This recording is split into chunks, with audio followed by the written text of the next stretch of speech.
Hello, bonjour. Aujourd'hui, on va parler de Meghan Markle et de son père, Thomas Markle. J'ai fait déjà plusieurs vidéos sur Thomas et sa fille pour parler de leur relation, une relation qui n'est pas bonne, vu que le père, Thomas Markle, a passé ces dernières années, depuis en tout cas que Meghan est mariée au prince Harry, à faire le tour des tabloïds et des médias pour vendre sa fille pour de l'argent. On parle de beaucoup d'argent. Il aurait déjà reçu 500 000 $ pour toutes les interviews qu'il a données. Et cette fois-ci, il a donné une autre interview à Fox News. Interview dans laquelle il réitère son désir de voir ses deux petits-enfants, Archie et maintenant Lilibet. Donc, dans cette interview, il dit en fait que Meghan n'a pas le droit d'utiliser ses enfants comme des pawns, c'est-à-dire comme des objets de marchandage, et elle n'a pas le droit de les utiliser comme ça, de les empêcher de voir leur grand-père, et que ses enfants ont des droits, que ce sont des enfants royaux, mais ils ont des droits comme tous les autres enfants. Il a décidé, écoutez bien, il a décidé de porter plainte contre Meghan Markle et le prince Harry afin d'avoir un droit de visite auprès des enfants. Donc c'est lui en tant que grand-père qui va demander à la cour californienne de voir ses petits-enfants. Donc il faudra rappeler que Lilibet et Archie ne sont pas les seuls petits-enfants de Thomas Markle. Il en a plusieurs autres, 4 ou 5 autres petits-enfants. Donc 2 qu'il n'a jamais vus. Ces 2-là sont les premiers enfants que Samantha Markle avait eus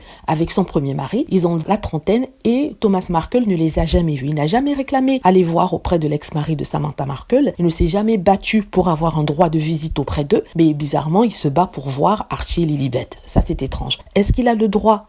On sait que chaque fois qu'il fait quelque chose, il est payé. Mais cette fois-ci, je crois qu'il est commandité par quelqu'un qui veut vraiment rendre la vie misérable à Meghan Markle au prince Harry. Donc, pour court-circuiter toutes choses que Harry et Meghan Markle vont faire, ils vont envoyer ce monsieur pour porter plainte.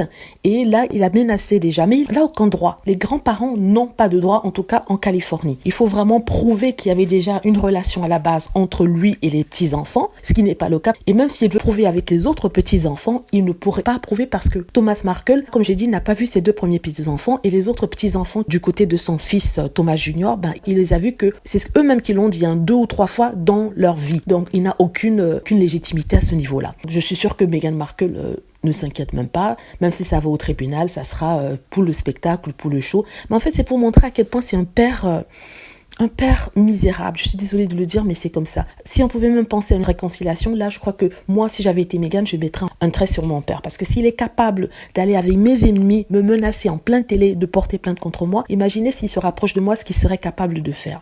Non, ce père, c'est un père indigne, un père que, sincèrement, je ne souhaiterais plus jamais revoir de ma vie parce qu'il est l'objet de ma douleur ou de mon malheur. Voilà, dites-moi ce que vous en pensez. J'espère que vous avez aimé la vidéo. N'hésitez pas à cliquer sur like si c'est le cas, à vous abonner pour plus de vidéos et à cliquer sur la petite cloche afin d'être averti lorsque je poste une nouvelle vidéo. Merci.